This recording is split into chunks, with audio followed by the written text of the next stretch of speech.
Tu marches dans la rue et tu remarques un code QR juste à côté d'un parc-mètre. Tu viens de garer ta voiture, mais pour une raison quelconque, ce code attire toute l'attention. Tu te dis, c'est peut-être comme ça qu'on paye le stationnement de nos jours. Tu sors ton téléphone et tu le scannes. Un lien s'ouvre et te redirige vers un site à l'apparence louche, qui t'indique où tu dois payer et te demande beaucoup d'argent. Il n'y a personne autour de toi pour t'aider et tu sais pertinemment que ce n'est pas le prix pour 2 heures de stationnement. Après avoir effectué les procédures, tu regardes ton compte bancaire et tu es en état de choc. Ils ont pris une grande partie de ton argent. Tu appelles ta banque pour bloquer rapidement ton compte et leur demander de t'aider à récupérer ton argent. Tu te grattes la tête en signe de confusion et regardes autour de toi.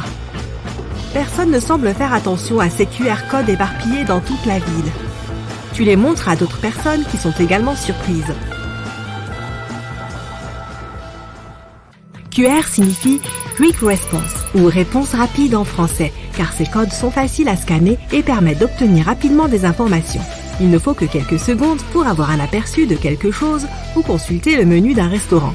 Bien que ce soit un moyen génial de nous faciliter la vie, certaines personnes l'utilisent à mauvais escient. De nombreux experts mettent en garde contre le fait de scanner des QR codes au hasard dans la rue, car cela peut mener à des sites web frauduleux où des gens mal intentionnés peuvent récupérer des informations et tes coordonnées bancaires et avoir accès à tes identifiants, comme ce qui s'est passé lorsque tu as essayé de payer ton parking. Bref, le QR code que tu as scanné t'a redirigé vers un faux site web où tu as donné toutes tes informations personnelles, y compris tes coordonnées bancaires. Les escrocs derrière cette arnaque peuvent maintenant accéder à ton compte et retirer autant d'argent qu'ils le souhaitent. Ils peuvent même te demander d'autres détails comme ton adresse email et ton numéro de téléphone que tu ne devrais jamais donner à moins que tu aies confiance en la source. Tu appelles quelqu'un afin qu'il retire le QR code. Sur les réseaux sociaux, tu découvres qu'il y a des dizaines de personnes qui tombent aussi dans ce piège et perdent leur argent. Ce phénomène est tout aussi courant pour les personnes qui accèdent à des hotspots Wi-Fi publics. Dans des endroits comme les cafés, les aéroports ou les parcs publics, tu choisis toujours le réseau Wi-Fi qui porte le nom de l'endroit où tu es assis.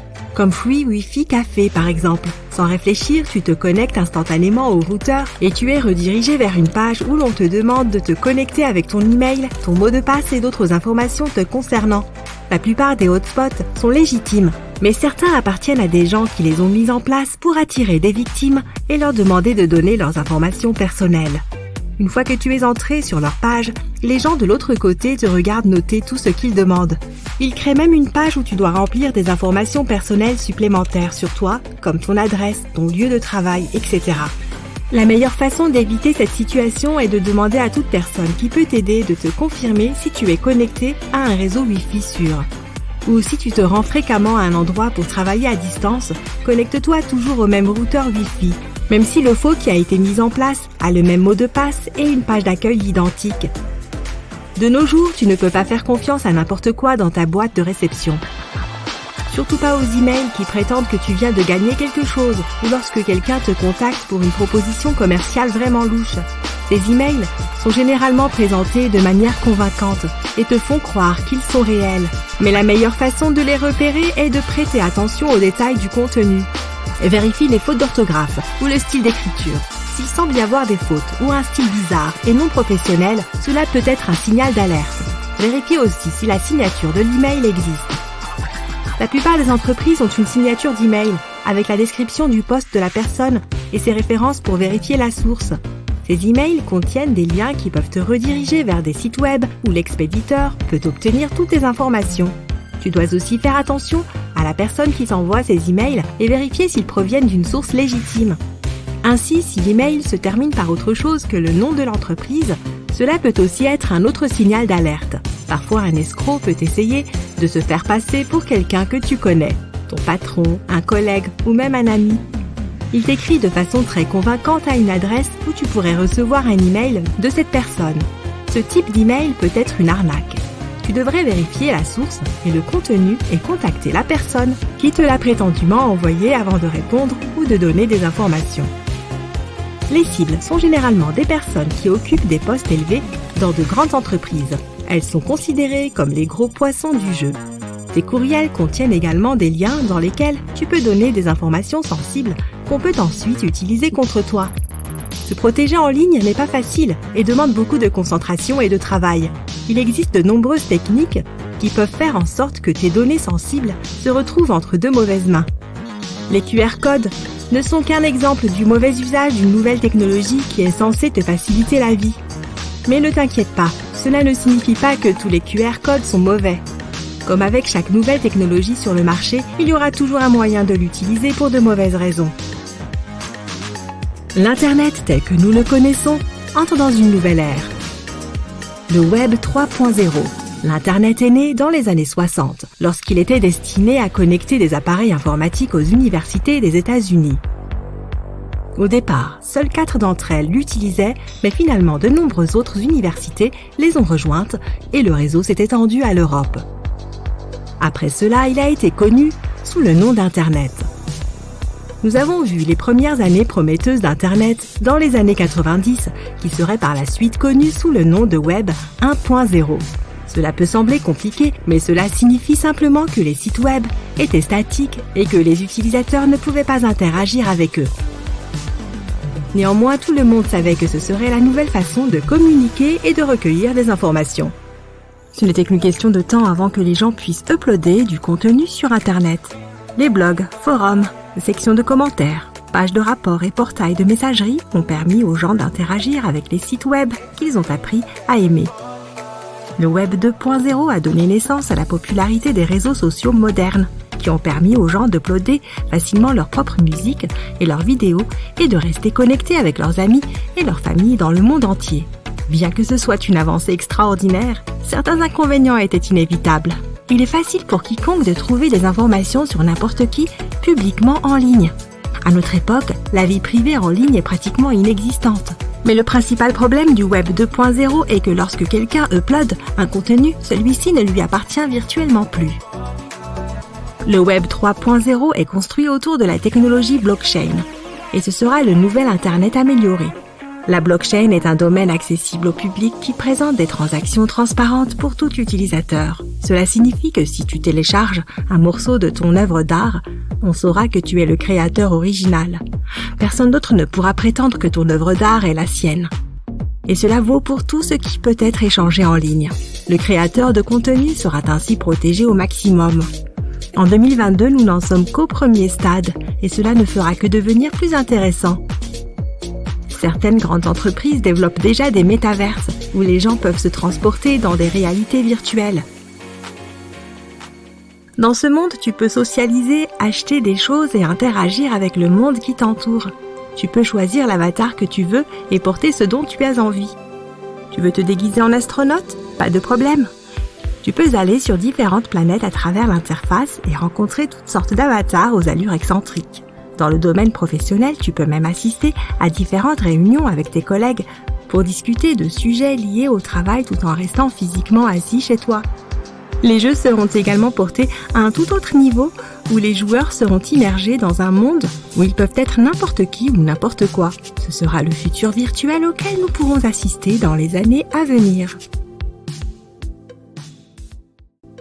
Les lumières sismiques font partie des phénomènes naturels les plus mystérieux qui soient.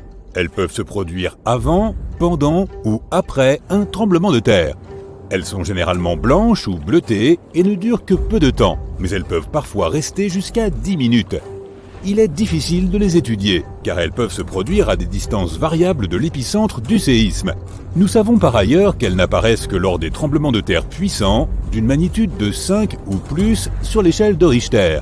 Les scientifiques pensent qu'elles pourraient être causées par la libération d'oxygène ionisé qui se produit lorsque certaines roches se fissurent. Le phénomène suivant n'est pas spontané, mais il n'en est pas moins impressionnant. Il faut se rendre à la Macarena en Colombie pour y assister. Il s'agit de l'arc-en-ciel liquide du Caño Cristales, alias la rivière aux 5 couleurs. On peut y voir la rivière se métamorphoser, passant du rouge au jaune, au vert et au violet, en fonction de la lumière et de la condition de l'eau. Ce spectacle étonnant est causé par une plante aquatique remarquable. Elle se fixe sur les rochers de la rivière et donne à l'eau une couleur rougeâtre. Cette eau est également très claire, avec très peu d'impuretés, ce qui rend les pigments rouges encore plus visibles. Si tu visites un jour cette destination étonnante, tu feras également la connaissance d'une faune variée aux alentours. On peut y voir des haras rouges ainsi que des singes hurleurs. Chaque automne et chaque printemps, un magnifique phénomène naturel se produit dans la région de la mer des Wadden en Europe du Nord. Environ 1,5 million d'étourneaux se rassemblent au même endroit pour se reposer dans les hautes herbes pour la nuit. Cependant, avant que la nuit ne s'installe, les étourneaux peuvent être assaillis par des oiseaux de proie affamés. Les étourneaux forment alors des motifs complexes pour échapper aux rapaces, ce qui donne lieu à un ballet hypnotique. Ce spectacle est connu sous le nom de soleil noir et implique des milliers, voire des millions d'oiseaux qui volent en formation. La raison de ce vol synchronisé est qu'il rend plus difficile pour les prédateurs de repérer et de capturer un étourneau en particulier. Les sons volcaniques, également appelés signaux acoustiques volcaniques, peuvent se produire avant une éruption. Ils proviennent de la mise sous pression du magma dans les crevasses et les tunnels, des explosions de bulles de gaz et des réseaux d'eau thermale près de la surface du volcan. Lorsque le magma monte, le gaz s'accumule et fissure la surface. Le magma, riche en gaz, produit alors un son semblable à celui d'un orgue de barbarie, connu sous le nom de trémor volcanique. Le son change au fil du temps, prenant des allures de concert naturel. Un trémor volcanique est le signe d'une éruption imminente. Il est donc préférable de se mettre à l'abri si l'on entend quelque chose d'inhabituel à proximité du site d'un volcan. L'un des phénomènes les plus irréels que l'on puisse vivre sur Terre se produit à proximité des dunes de sable. Si tu te trouves au sommet d'une dune, tu auras peut-être la chance d'entendre l'une des choses les plus étranges qui soient, du sable chantant. En réalité, les scientifiques n'ont pas encore pleinement compris pourquoi ce phénomène se produit. Selon une théorie, le sable produirait ce son en glissant le long des dunes et serait provoqué par la friction entre ses grains. Mais comment reconnaître le chant du sable ? C'est un peu comme un avion qui vole au loin. L'un des rares endroits sur Terre où le sable fait un bruit si puissant qu'il peut être entendu par les touristes est le désert du Namib en Afrique ou les Barking Sands qui se trouvent à Hawaï. Pour voir une rare cascade dorée, il faut se rendre au parc national de Yosemite et plus précisément à la chute Horsetail. Tu devras planifier ton voyage à l'avance pour être sûr d'arriver en hiver ou au début du printemps. C'est la seule période de l'année où l'on peut admirer ce spectacle magnifique. Soyons clairs, ce n'est pas de l'or véritable qui tombe de la montagne. Il s'agit en fait d'une illusion d'optique. Au crépuscule, la lumière du soleil frappe la cascade d'une manière si particulière qu'elle lui donne l'apparence d'une rivière faite d'or ou de lave. Dans le parc national californien de la vallée de la mort, certaines roches semblent se déplacer d'elles-mêmes et laisser des traces derrière elles. Les scientifiques ont d'abord pensé que le grand géocoucou, tu sais, le bip-bip du dessin animé, pouvait être à l'origine de ces mouvements. Mais cette créature est bien trop petite pour traîner des rochers. On a également pensé que le vent pouvait en être à l'origine, mais les rochers sont également trop lourds pour être emportés par celui-ci. Les scientifiques étudient ces roches depuis des années, mais jusqu'en 2014, personne ne les avait vraiment vues bouger. On les avait simplement retrouvées dans des positions différentes à différents moments. Grâce à la chronophotographie, on a découvert que ce mouvement était dû à une combinaison de précipitations, de changements rapides de la température et d'un petit peu de vent. Lorsqu'il pleut, l'eau gèle parfois et les rochers restent piégés dans la glace. Lorsque la température augmente, celle-ci commence à fondre et se déplace lentement, entraînant les rochers avec elle. Les traces laissées se solidifient sous l'effet de la chaleur du soleil. La couche de glace qui déplace ces rochers est très fine et s'évapore rapidement. Et c'est pourquoi les scientifiques ont si longtemps eu du mal à comprendre ce phénomène. As-tu déjà entendu parler d'un orage sale ? Attache ta ceinture car on va te faire découvrir le monde de la foudre volcanique. Non, il ne s'agit pas d'un nouveau type de danse tectonique, même si on attend tout ça avec impatience. C'est juste un nom stylé pour parler de la foudre et du tonnerre qui se produisent lors d'une éruption. Durant un orage normal, des particules positives et négatives entrent en collision et créent de puissantes étincelles. Et le grondement que tu entends ? Il s'agit du tonnerre. Mais lorsqu'un volcan commence à gronder, certaines particules de cendres se trouvent électrifiées et entrent en collision les unes avec les autres. Cela provoque des décharges électriques, ce qui donne l'impression que la foudre provient directement du volcan. Avec toutes ces cendres, ces fumerolles et ces gaz en suspension, on se croirait tout droit plongé dans un film de science-fiction. Et c'est cela que l'on appelle parfois un orage sale.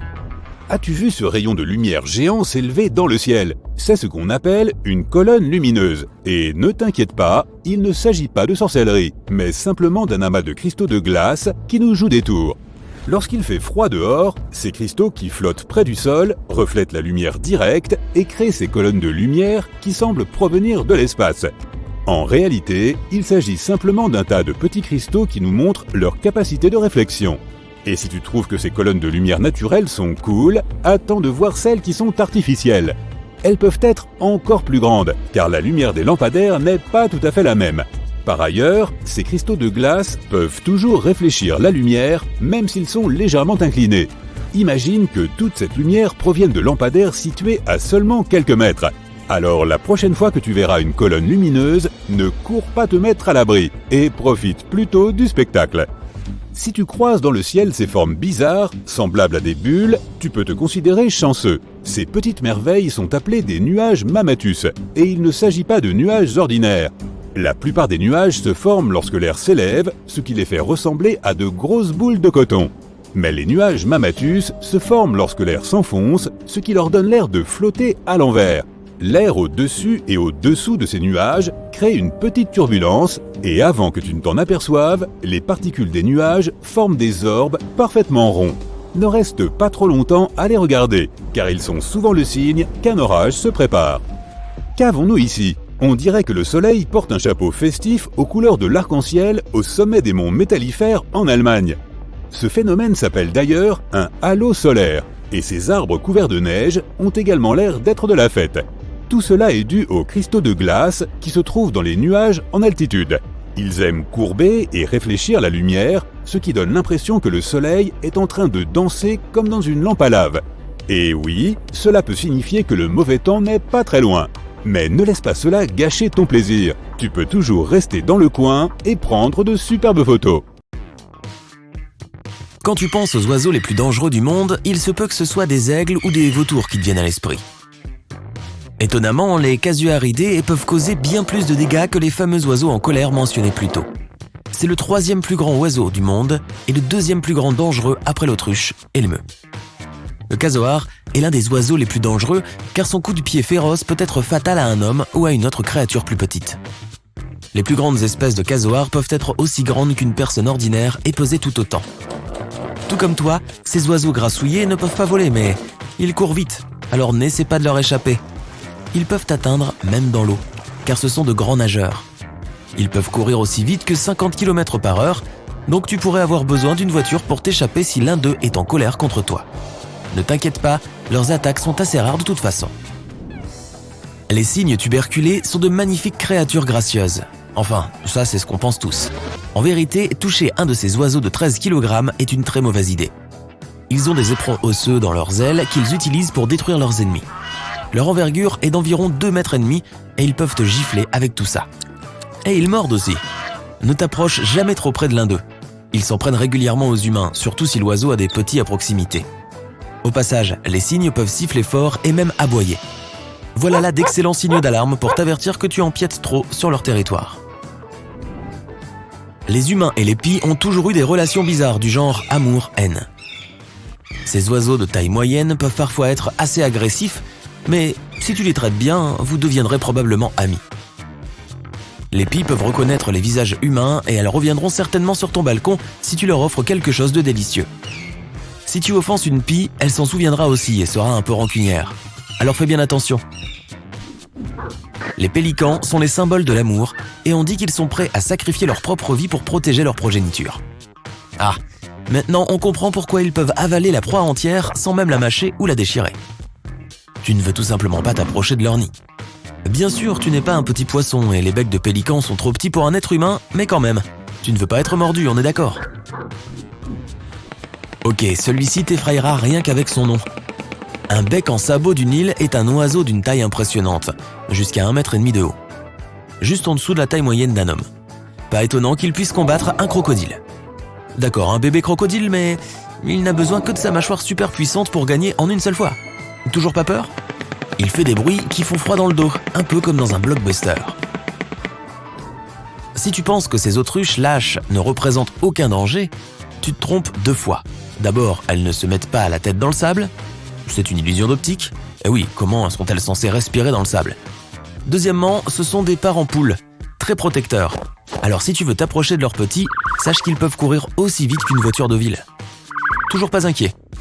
Eh bien tu devrais pourtant. Les autruches sont les parents vivants les plus proches des T-Rex avec les poulets. Les zoazines ont l'air tout à fait inoffensifs, sauf pour leur odeur fétide, mais c'est une autre histoire. Mais leurs bébés ont des ailes réputées. Les clapets des poussins ont 2 griffes distinctes qui sont polyvalentes. Premièrement, ils sont une sorte de protection contre les prédateurs et deuxièmement, ils les aident à grimper aux arbres au cas où le bébé serait hors du nid. Une fois qu'ils ont grandi, les griffes disparaissent comme des dents de lait. La taille n'a pas toujours une grande importance. Si tu étais un colibri, tu devrais manger presque 150 kg de nourriture par jour pour maintenir un poids normal avec le métabolisme de ce petit oiseau. Mais sa durée de vie serait également beaucoup plus courte, de 3 à 5 ans seulement. Si tu te teins les cheveux, tu as probablement plus de points communs avec un vautour que tu ne le penses.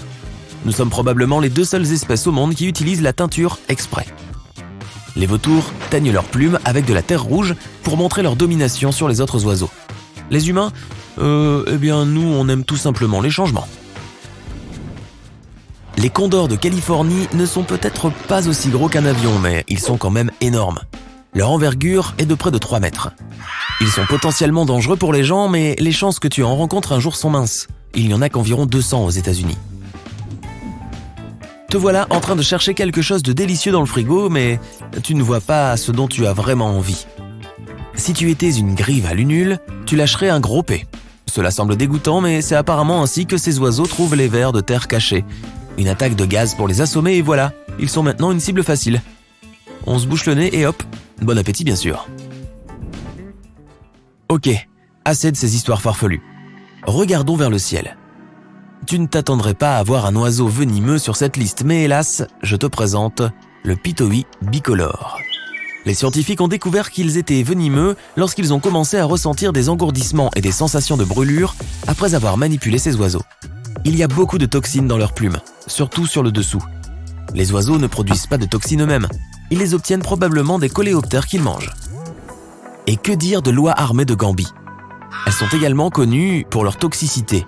Et cette toxicité provient de la consommation de méloïdés. On peut les toucher sans danger, mais en manger un peut avoir des conséquences irréversibles. La toxine subsiste même après la cuisson. Un autre oiseau que tu ne veux pas manger est une caille commune. Ne la confonds pas avec une caille japonaise qui est généralement conservée comme volaille. Les cailles communes peuvent être vraiment toxiques et entraîner des conséquences aussi terribles qu'une insuffisance rénale. Tout dépend des plantes que cet oiseau mange. Bonne nouvelle, elle n'est venimeuse que pendant la période de migration, mais elle est délicieuse et sans danger en dehors de la migration. Si tu n'es pas sûr, il vaut mieux éviter de l'avoir dans ton assiette, à moins que tu ne veuilles avoir des douleurs musculaires. Si tu aperçois un mignon harfang des neiges, tu ferais mieux de fermer les yeux et de fuir. Ils ont peut-être l'air innocents, mais ils possèdent en fait des serres acérées comme des rasoirs, dont ils savent parfaitement se servir. Ils les dirigent vers les parties les plus vulnérables, comme la tête, les yeux. Tu l'as compris, ne te frotte pas à un harfang des neiges. Une autre espèce que tu ne veux pas côtoyer, c'est le pitoi châtain. Ce petit oiseau et ses yeux si innocents... Non, ne te laisse pas avoir. Souviens-toi bien de leur apparence et ne les touche jamais. Ils sont aussi venimeux que les fameuses grenouilles et flèches empoisonnées d'Amérique centrale et du Sud. L'Ifrita de Cowald est peut-être minuscule, mais elle a un mécanisme toxique qui rend ce petit oiseau invincible. Il ne mange que certains types de coléoptères qui lui fournissent des toxines spéciales. Même si tu le touches, tu seras probablement engourdi par l'intoxication. Il est immangeable car les toxines ne disparaissent pas même lorsqu'il est cuit. Les aigles royaux sont les moteurs du monde des oiseaux. Ils peuvent porter des poids allant jusqu'à 1,8 kg. Ils capturent facilement les tortues et autres proies. Ces puissants oiseaux sont assez forts pour voler un bébé, mais ils ne le font jamais. De plus, en Mongolie, les gens utilisent même ces aigles pour chasser le loup. Les bernaches du Canada vivent près des humains depuis des années, mais elles se méfient toujours de nous voir approcher leur habitat, surtout au printemps, la saison des amours. Pendant cette période, les femelles peuvent poursuivre et mordre les personnes qu'elles considèrent comme une menace pour leurs œufs, leurs compagnons ou leurs bébés. Si tu veux éviter d'être attaqué par ces oiseaux très en colère, la meilleure chose à faire est de reculer très doucement. Les mouettes romantiques dans le ciel ne semblent pas causer beaucoup de problèmes. Le pire qu'elles puissent faire est de lâcher quelques excréments non désirés. Cette impression est assez trompeuse, car ces oiseaux sont très agressifs. Comme tous les oiseaux de leur espèce, ils n'attaquent pas parce qu'ils en ont envie. La règle est donc très simple. Ne touche pas ces oiseaux et reste loin de leur nid. Lorsque la machine à remonter le temps sera enfin inventée, fais particulièrement attention avec les oiseaux du passé. Les vélociraptors qui étaient sur Terre à l'époque, tout comme le reste des dinosaures, avaient des serres et des plumes. Il s'agissait donc de véritables oiseaux et non de lézards écailleux. Au fait, ce sont les serres pointues dont il faut avoir peur. Elles peuvent couper n'importe quoi. Attention si tu décides de partir dans le futur aussi. Tu ne sais jamais ce qui peut t'attendre là-bas. Tu t'enregistres dans ta chambre d'hôtel, tu te connectes au Wi-Fi, tu sautes sur le lit et tu publies 15 photos de ta nouvelle vue depuis la fenêtre. Une fois l'excitation initiale passée, tu remarques une lumière clignotante suspecte sur ton énorme télévision. Se pourrait-il que quelqu'un t'observe ou as-tu simplement vu trop de films d'espionnage ? Il existe des caméras cachées de toutes les formes et de toutes les tailles. Les grandes sont faciles à repérer, mais les petites peuvent être aussi furtives que discrètes. Elles peuvent être cachées derrière des meubles, dans des décorations ou des bouches d'aération, et partout où tu auras du mal à les remarquer. Il existe même des caméras spéciales qui peuvent se dissimuler dans des objets mobiles de tous les jours comme les réveils, les cadres, les vases et les lampes. Vérifie que ces objets ne soient pas orientés selon un angle étrange, ou qu'ils ne soient pas placés de manière à avoir la meilleure vue sur ton lit ou ta salle de bain. Le moyen le plus simple de repérer une caméra cachée est de chercher le reflet de l'objectif, car toutes les caméras en sont équipées. Éteins les lumières et scrute lentement la pièce au moyen d'une lampe de poche, d'un pointeur laser ou d'un détecteur de caméra espion sans fil spécial. Ceux-ci sont équipés de lumières de balayage infrarouge et d'un éclairage. Dès que tu découvres un point rouge réfléchissant, tu dois allumer la lampe de poche pour vérifier s'il y a une caméra cachée. Vérifie bien les bouches d'aération ainsi que tous les autres trous et interstices dans les murs ou le plafond. Certains détecteurs avancés montrent même ce que la caméra voit, ce qui facilite grandement le repérage et la désactivation. Cependant, ces détecteurs ne fonctionnent que sur des caméras allumées et fonctionnant constamment. Ton téléphone portable peut aussi t'aider à déceler ces menaces cachées. Active le Bluetooth et promène-toi. Regarde si des appareils inconnus apparaissent à l'écran. Une autre idée consiste à installer une application de balayage de réseau qui affiche tous les appareils connectés au réseau Wi-Fi que tu utilises à l'hôtel. Une fois le balayage terminé, étudie la liste pour y trouver des appareils portant un nom tel que caméra IP ou cam.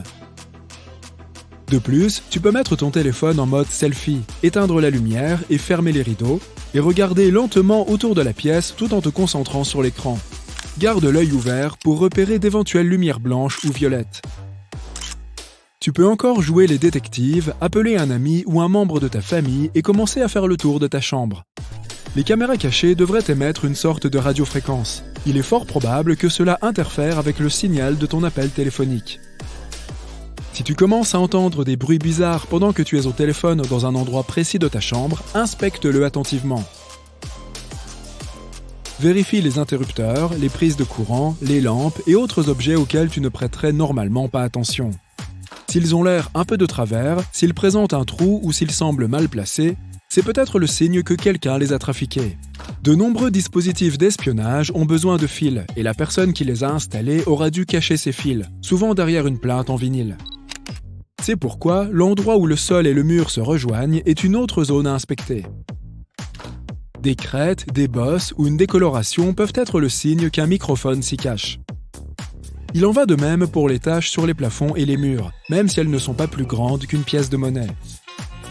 Si tu trouves une caméra cachée ou quelque chose de suspect, n'hésite pas à en informer l'accueil de l'hôtel ou le service de réservation. N'essaye pas de toucher ou de déplacer l'appareil toi-même. Si l'hôtel nie tout, tu peux contacter les forces de l'ordre. Après avoir vérifié qu'il n'y ait pas de caméra dans la pièce, examine les miroirs. Quelqu'un pourrait observer de l'autre côté. Commence par vérifier si le miroir est encastré dans le mur ou s'il peut être ajusté. Si c'est un miroir sans teint, il sera encastré dans le mur. Tu peux faire un test simple pour inspecter ton miroir. Appuie le bout de ton doigt sur la vitre et pousse assez fermement pour laisser une empreinte digitale lorsque tu retires ton doigt. Étudie l'empreinte. S'il y a un petit espace entre l'empreinte et le miroir, à l'endroit où le verre devrait se trouver, c'est qu'il s'agit d'un miroir. Sur un miroir sans teint, il n'y a pas de tel espace. Une autre façon de vérifier si ton miroir est semi-transparent est de tapoter la vitre. Si quelqu'un t'observe de l'autre côté, le miroir émettra un son creux. Un miroir sans teint devrait sembler plus lumineux de l'autre côté que du tien. Approche-toi du miroir et mets tes mains en visière autour de tes yeux. Vois-tu de la lumière derrière le miroir? Si c'est le cas, il se peut que tu aies un public inopportun. Avant de quitter ta chambre ou d'aller te coucher, assure-toi que toutes les portes soient bien fermées. Par chaque porte, on entend non seulement l'entrée de la chambre, mais aussi la porte menant au balcon si tu en as un. Tu peux apporter un verrou portatif pour plus de sécurité si tu t'apprêtes à aller au lit. Tu peux aussi te lancer dans un petit projet de bricolage et enrouler une ceinture ou une sangle autour de la poignée qui ferme la porte. Boucle-la et enroule-la plusieurs fois pour une protection supplémentaire. Une autre idée pour une sieste sereine est d'entasser tes effets personnels près de la porte. Des verres et des tasses feront parfaitement l'affaire. Si quelqu'un essaye d'entrer pendant que tu dors, il y aura du bruit. Les intrus préfèrent rester discrets. Il est donc fort probable qu'ils renoncent tout de suite à te dépouiller. Si tu voyages avec des objets de valeur et que tu ne te sens pas à l'aise de les laisser sans surveillance, tu peux les placer dans le coffre-fort de ta chambre. Mais comme ces coffres-forts utilisent des codes d'accès au lieu de serrure physique, quelqu'un de l'hôtel doit forcément connaître le code pour le déverrouiller, juste au cas où. Tu peux donc apporter ton propre coffre-fort. On en vend qui ressemblent même à des livres sur Internet, par exemple. Ils sont faits de métal solide et de papier texturé et sont munis d'une serrure à combinaison. Ils ont généralement assez de place pour contenir tes passeports, ton argent liquide et tes bijoux. Si tu dois laisser ton ordinateur portable dans la pièce et que tu veux t'assurer que personne n'y branche une clé USB pour voler tes données, voici ce que tu peux faire. Laisse une bouteille d'eau ou un autre objet à côté du port USB. Mesure la distance, mettons qu'il se trouve à 1 ou 2 cm. Pour que quelqu'un puisse brancher son gadget sur l'ordinateur portable, il devra forcément déplacer la bouteille. Tu peux aller plus loin et déposer un stylo parallèlement à l'ordinateur portable sous un certain angle. Tu peux mesurer l'angle avec ta smartwatch ou ton téléphone à l'aide de l'application Boussole. Là encore, si quelqu'un le déplace, tu le sauras immédiatement. Même quelque chose d'aussi simple qu'un panneau « Ne pas déranger » peut t'aider à savoir si quelqu'un est entré dans ta chambre pendant ton absence. Fais croire que tu es parti précipitamment et que le panneau s'est accidentellement coincé entre la porte et son cadre. Si tu reviens et que le panneau pend librement, c'est que quelqu'un l'a ignoré et a bien essayé de te déranger. Dans ce cas, tu peux contacter la réception et demander à ce que quelqu'un entre dans la chambre avec toi pour assurer ta sécurité. Si tu te soucies autant de la propreté de ta chambre que de tes affaires et de ta sécurité personnelle, alors ce conseil est pour toi. Les employés d'hôtel doivent normalement s'occuper de 20 chambres par tranche de travail de 8 heures. Cela signifie qu'ils n'auront pas plus de 30 minutes pour s'occuper de ta chambre. Cela leur laisse suffisamment de temps pour faire le lit, nettoyer le sol de la chambre et de la salle de bain, vider les poubelles et dépoussiérer toutes les surfaces. Mais ils ont rarement le temps de s'occuper des petits objets comme les interrupteurs, les poignées de porte et de tiroirs ou les télécommandes. Et oui, ce sont précisément les objets avec lesquels tu seras le plus en contact. Ils peuvent même receler plus de germes que les toilettes. Alors, si tu veux être sûr que ces germes n'atterriront pas sur tes mains, emporte suffisamment de lingettes antibactériennes pour nettoyer tous ces objets avant de les toucher. Savais-tu que la plupart des cambriolages avaient lieu en milieu de journée ? Selon le FBI, les cambriolages se produisent en plein jour parce que les gens se trouvent alors à l'extérieur. Ne laisse donc pas ta maison devenir une proie facile pour les voleurs. Voici 10 conseils pour protéger ton habitation et quelques articles de sécurité dont tu pourrais avoir besoin. Le premier article sur notre liste est le verrou de porte portatif. Ils ne sont pas conçus uniquement pour les maisons ordinaires. Imaginons que tu loges dans une maison de location où d'autres invités vont et viennent. Tu peux emporter l'un de ces verrous portatifs avec toi. De nombreuses pièces sont équipées de mécanismes de verrouillage secondaires en plus de leur serrure habituelle, comme des chaînes de sécurité attachées à la porte par exemple. Mais il ne faut pas toujours s'y fier. Ces mécanismes ne sont maintenus que par des vis, ce qui signifie qu'il est facile de les forcer. Il existe de nombreux modèles de verrous portatifs. Alors, que faut-il rechercher ? La facilité d'usage est la clé pour l'installation et le retrait en cas d'urgence. La plupart des portes battantes conviennent à de tels articles. Adalock est un bon exemple et ses verrous sont disponibles en ligne. Ils sont relativement bon marché, leur conception est polyvalente et, surtout, ils sont livrés en une seule pièce. Quelques secondes suffisent pour accroître ta sécurité. Il suffit d'insérer les griffes dans la gage de la porte, puis de la refermer. Le verrou sera maintenu en position par une poignée. Et voilà le travail! Les cambrioleurs s'attardent rarement dans ta maison et ne prennent pas la peine d'emporter des objets lourds comme ta télévision. Ils veulent entrer et sortir en moins de 10 minutes. Ce qu'il faut alors faire, c'est prendre des précautions pour les ralentir. Le verre feuilleté est idéal à cet égard et c'est un investissement judicieux. Les fenêtres normales en verre trempé peuvent se briser facilement, mais les fenêtres en verre feuilleté agissent comme des boucliers. Elles peuvent se fissurer mais pas se briser. Au lieu de s'acharner bruyamment et d'attirer l'attention, le cambrioleur s'en ira très probablement. La structure du verre feuilleté diffère de celle du verre ordinaire. Elle maintient la vitre intacte même après un impact violent. Les fenêtres en verre feuilleté sont environ 100 fois plus robustes et 5 fois plus durables que les fenêtres standards. Qu'est-ce qui rend ce type de verre si particulier? Tout d'abord, il est composé de plusieurs couches.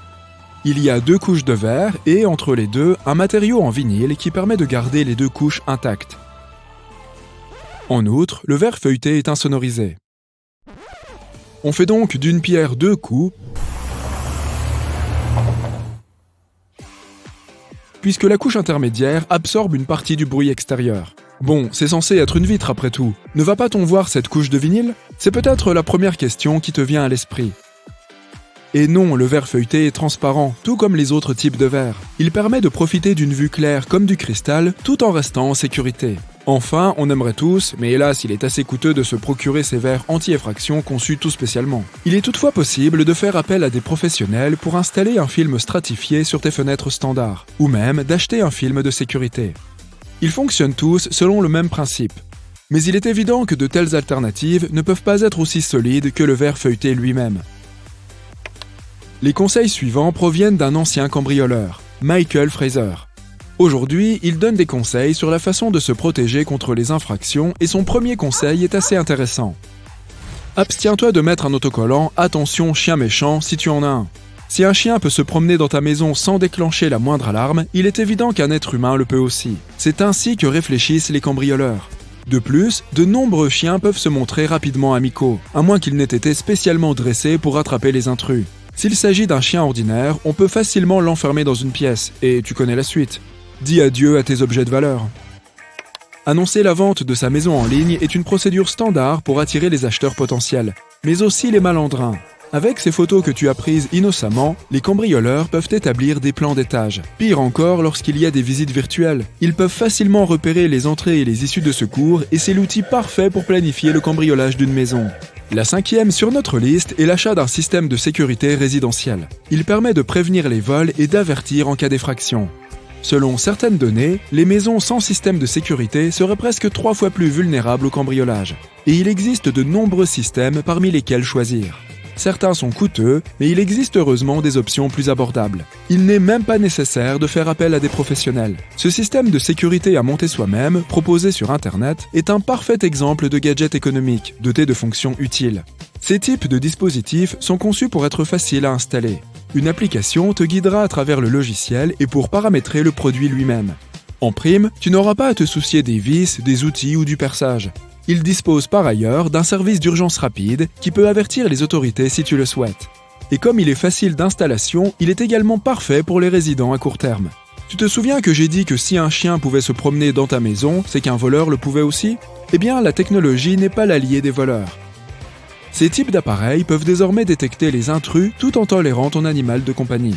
Les capteurs peuvent être placés aux fenêtres, aux portes et dans les coins, tout en étant réglés pour éviter les fausses alarmes provoquées par les animaux domestiques.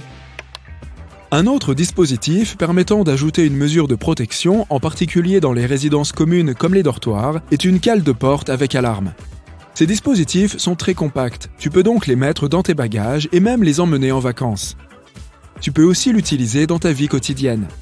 Une cale peut être utilisée sur n'importe quelle porte, à condition qu'elle s'ouvre vers l'intérieur. Elle fonctionne comme une cale ordinaire en maintenant la porte fermée. Comment cela fonctionne-t-il?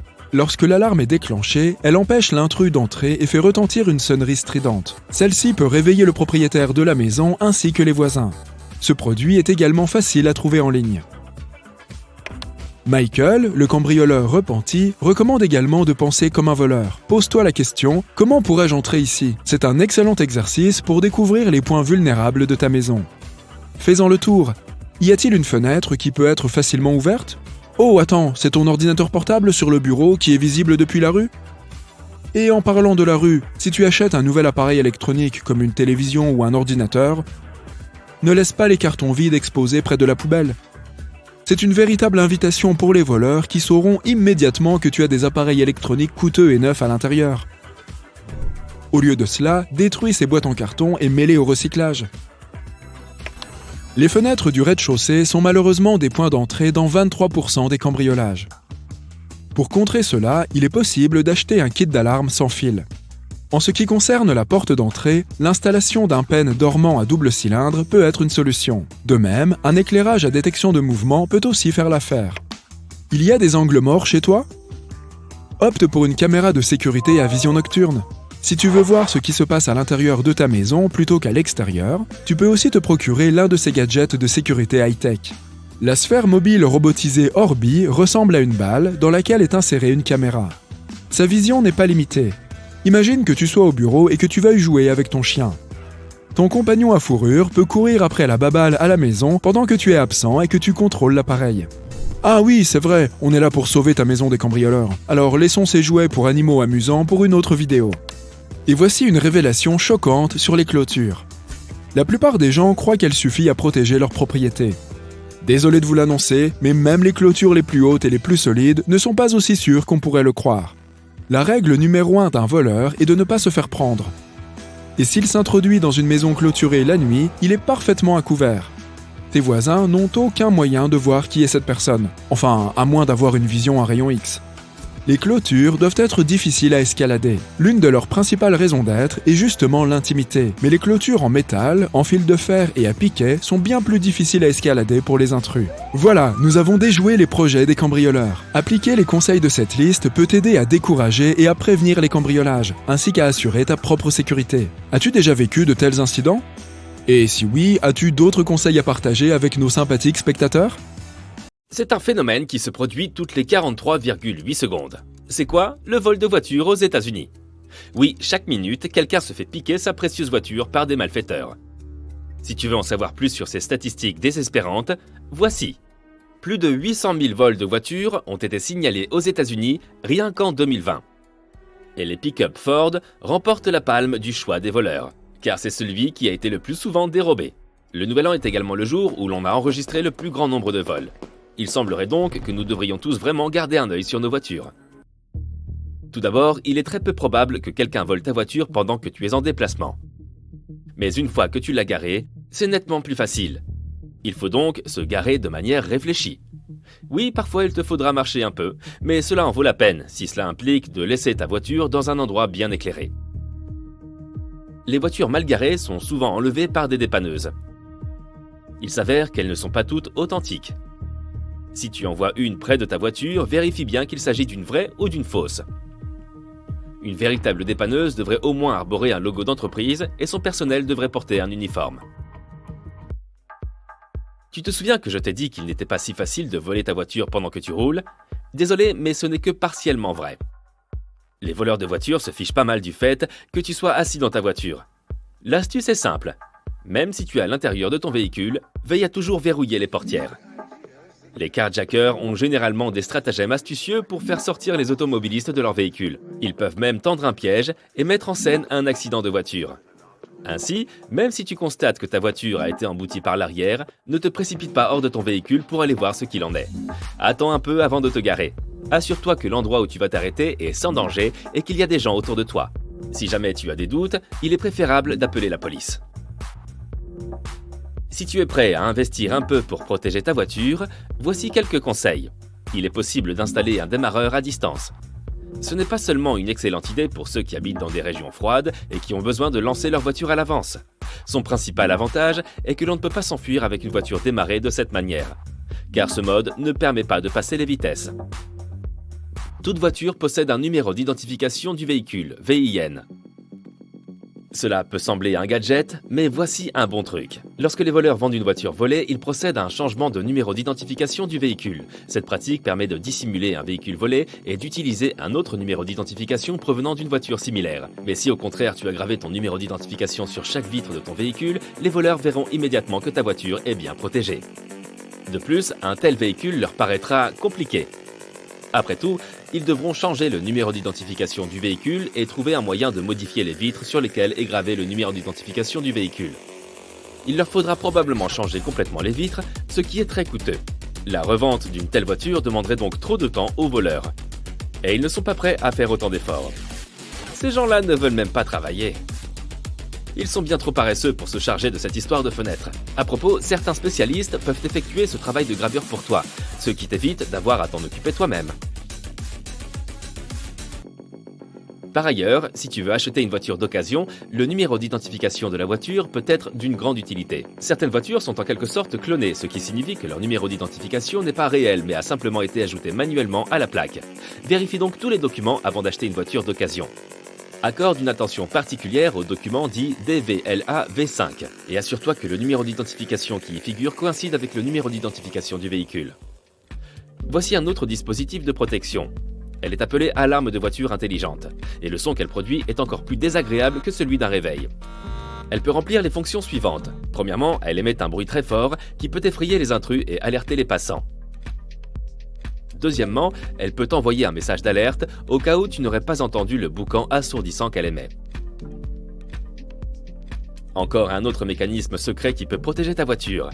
Tu peux installer un bouton d'arrêt d'urgence que tu peux relier à l'allumage, à la batterie, à la conduite de carburant, etc. Lorsque tu sors de la voiture, il te suffit d'appuyer sur une touche. Même si des malfaiteurs volent tes clés de quelque manière que ce soit, cela ne leur sera d'aucune utilité. Ils devront d'abord trouver cet interrupteur pour démarrer la voiture. Et c'est à toi de décider où tu vas le cacher. Nous savons tous que plus notre voiture est sécurisée, mieux c'est. Les criminels n'aiment pas se frotter aux nouvelles technologies, et les statistiques le prouvent. Les voitures Tesla, ainsi que d'autres véhicules high-tech, ont été les moins volés au cours de ces dernières années. Cependant, moderne ne veut pas dire sans danger et à l'abri des escrocs. De nombreux modèles récents sont équipés de ports OBD de diagnostic embarqués pour la gestion du moteur. Cela semble très pratique, mais il y a un inconvénient. Ces ports peuvent t'aider à déverrouiller et même à démarrer le véhicule. Par conséquent, si la voiture est équipée d'un tel dispositif, pense à te procurer une housse verrouillable. Vérifie toujours si tu as bien fermé les vitres avant de quitter ta voiture. Le moindre interstice suffit à un escroc pour ouvrir la porte et voler l'engin. Oui, ne me dis pas que c'est évident. Je vois pourtant tous les jours des voitures dont les fenêtres sont ouvertes. Si un malfaiteur le souhaite vraiment, il peut simplement briser une fenêtre avec un objet lourd, ou même un caillou. Tu vois où je veux en venir ? Essaye donc de ne pas donner envie aux voleurs d'ouvrir ta voiture. Cela signifie qu'aucun objet de valeur ne doit être visible. Donc, s'il te plaît, pas d'ordinateur portable ou de sac à main sur le siège avant. Cache-les dans le coffre ou emporte-les avec toi. Les options ne manquent pas. Ne montre pas aux voleurs qu'il y a quelque chose qu'ils peuvent voler chez toi. Garder un double des clés dans la boîte à gants n'est pas non plus la meilleure idée. Les méchants savent où la chercher. C'est très simple. Après avoir ouvert la portière, ce qui n'est pas très compliqué, il leur suffit de regarder dans la boîte à gants et de repartir en toute tranquillité. Disons que tu gardes toujours tes objets de valeur dans la voiture et un double des clés dans la boîte à gants. C'est ton choix, hein ? Alors, essaye au moins de faire installer un antivol de volant. Ce n'est probablement pas très fonctionnel, mais les experts estiment qu'il s'agit d'un moyen de dissuasion visuelle efficace. Tu te souviens que les voleurs sont un peu fainéants et qu'ils ne veulent pas s'encombrer de gadgets ? Les spécialistes affirment que les voleurs sont plus enclins à ignorer une voiture équipée d'un système de blocage de volant. Certains d'entre eux sont d'ailleurs très fonctionnels. Ainsi, même si un bandit veut encore s'emparer de ta voiture, il n'y parviendra tout simplement pas, parce que ce n'est pas vraiment facile de l'enlever. Voici maintenant le conseil le plus évident. Il s'agit de la vidéosurveillance. Il existe aujourd'hui une grande variété de caméras de ce type. Elles disposent de modes de vision nocturne, de fonctions de détection des personnes et d'une très haute résolution. Littéralement tout ce dont tu pourrais avoir besoin. Une vraie caméra peut t'aider à surveiller ta voiture 24 heures sur 24 et 7 jours sur 7. Mais si tu n'as pas envie de dépenser de l'argent pour cela, tu peux en installer une fausse en espérant que les voleurs ne s'en apercevront pas. Imaginons le pire. Quelqu'un a ignoré tous ses conseils et s'est fait voler sa voiture. Que doit-elle faire ? Tout d'abord, elle doit fournir un paquet de renseignements à la police. Assure-toi donc de bien connaître la couleur. Je sais, cela semble facile. Mais n'utilise pas de termes compliqués pour la décrire. Par exemple, il ne s'agit pas de mousse, mais de vert foncé. Tu dois également connaître l'année, la marque et le modèle. Assure-toi de bien te souvenir de tous ces éléments. La police devra par ailleurs connaître le numéro de la plaque d'immatriculation et le numéro d'identification de la voiture. Si tu ne te souviens pas du numéro d'identification par cœur, note-le sur ton téléphone, juste au cas où. Il y a de plus en plus de cambriolages dans ton quartier. Et tu te demandes si ta maison pourrait être prise pour cible. Tu n'as pas de système de surveillance. Alors ce soir, tu poses du papier d'aluminium sur la poignée de ta porte d'entrée avant d'aller te coucher. Cela permettra de savoir si quelqu'un a essayé d'entrer chez toi pendant que tu dormais. Tu te réveilles le lendemain matin et tu vois que le papier d'aluminium est légèrement déchiré. Quelqu'un est passé par ici et il est certain qu'il reviendra. Une autre option consiste à mettre une tasse sur la poignée de ta porte. Lorsque la poignée tournera, la tasse tombera. Le bruit te réveillera et dissuadera probablement l'intrus. Tu dois te méfier si un ouvrier est passé chez toi récemment. Il t'a dit qu'il travaillait non loin et t'a demandé à utiliser tes toilettes. Tu as refusé et tu as regretté d'avoir été impoli sur le moment. Mais en réalité, tu as bien fait. Environ 60% des cambriolages aux États-Unis sont le fait d'une personne que tu connais ou que tu as déjà rencontrée. Cet ouvrier, en allant aux toilettes, aurait pu ajuster quelque chose dans ta maison pour faciliter son retour. Il a peut-être voulu jeter un œil à ton système de sécurité, vérifier les différentes possibilités d'entrée ou savoir si tu gardes des objets de valeur chez toi. Aujourd'hui, tu pars enfin en vacances. Tu dois préparer ta maison pour qu'elle ne soit pas la cible de cambrioleurs. Une boîte aux lettres pleine renseignera immédiatement un voleur potentiel. Demande à ton voisin de la vider pendant ton absence. Une propriété bien entretenue est un signe que ses propriétaires sont toujours là. Ta pelouse est toujours tondue et tes haies taillées? Tu devras donc demander à quelqu'un de le faire pendant tes vacances. C'est l'hiver. La neige autour de ta maison pourrait informer des cambrioleurs que tu n'es pas chez toi. Demander à un voisin de faire des traces de pas dans ton allée pourra dissuader les personnes mal intentionnées. Certains types de haies sont très utiles pour empêcher les gens de pénétrer chez toi. Des arbustes à feuilles pointues sont une très bonne idée. Si une personne saute dans ton jardin et atterrit sur un buisson rempli d'épines, elle poussera immédiatement un cri de douleur. Tes voisins sauront tout de suite qu'il y a un intrus. Et les épines accrocheront aussi des fragments de tissu qui pourront plus tard servir de preuve. En préparation de ton voyage la semaine dernière, tu as ouvert et fermé tes rideaux à différents moments de la journée. Tu t'es assuré de le faire de manière irrégulière. Qu'il reste ouvert ou fermé n'a donc aucune importance. Ceci est au cas où quelqu'un surveillerait ta propriété. Les cambrioleurs prennent toujours le temps d'observer les maisons de certains quartiers avant de repérer les habitations vulnérables. Et ils détestent plus que tout les voisins vigilants. Ils se renseignent avant d'agir et ils évitent les zones où l'on fait des patrouilles. Pourquoi ne pas en organiser une avec tes voisins ? Éloigne tous les appareils électroniques coûteux des fenêtres afin qu'on ne puisse pas les voir de l'extérieur.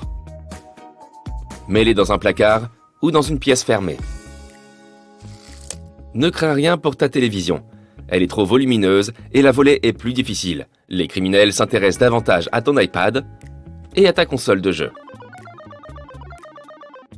Mets tes bijoux et autres petits objets de valeur dans des boîtes et cache-les dans un endroit secret. La chambre des enfants est généralement une bonne cachette. Les cambrioleurs ont reconnu ne jamais y entrer, car les jouets n'ont que peu de valeur. Prends des photos de tous les numéros de série de tes appareils électroniques et fais un inventaire pour les assurer. 95% des effractions se font par la force. Tu ferais donc bien de consolider tes fenêtres et tes portes. Tu peux rendre la tâche encore plus difficile aux malfrats. Enlève tous les tabourets, chaises et échelles de ton jardin et mets-les dans ton garage. Ils pourraient aider les voleurs à accéder aux points d'entrée les plus élevés, comme les ouvertures pour climatiseurs.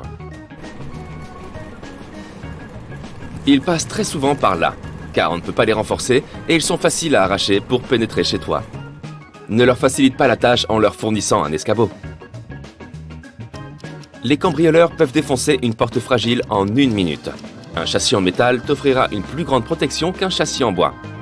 Les charnières et la serrure doivent être assez solides pour résister aux coups de pied. Au bout d'un moment, ils laisseront tomber. La serrure est toujours un point faible, car elle peut facilement être crochetée par un voleur expérimenté. Grâce à un simple verrou de protection, tu peux être sûr que personne ne passera par là. Les charnières de ta porte de garage pivotent vers l'extérieur, ce qui la rend vulnérable. On peut y accéder en retirant simplement les goupilles. Remplace celles-ci par des goupilles sécurisées qui ne peuvent pas être retirées. Enfin, les portes basculantes des garages sont l'un des premiers points d'accès des cambrioleurs.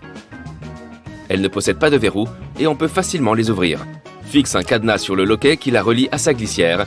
Elle ne bougera pas. Si ta porte de garage ne te permet pas de le faire, perce un trou dans la glissière juste au-dessus du rideau métallique et place un cadenas. Les voleurs ont peur des chiens. Ils surveillent et gardent fidèlement ta maison. D'après une étude, la plupart des personnes cambriolées n'avaient pas de chien. Souviens-toi que les aboiements peuvent parfois réveiller tout un quartier. Mais tu n'as pas de toutou chez toi. Il te suffira cependant de placer une gamelle devant ta porte pour décourager les voleurs. Les cambrioleurs se sont adaptés aux technologies modernes.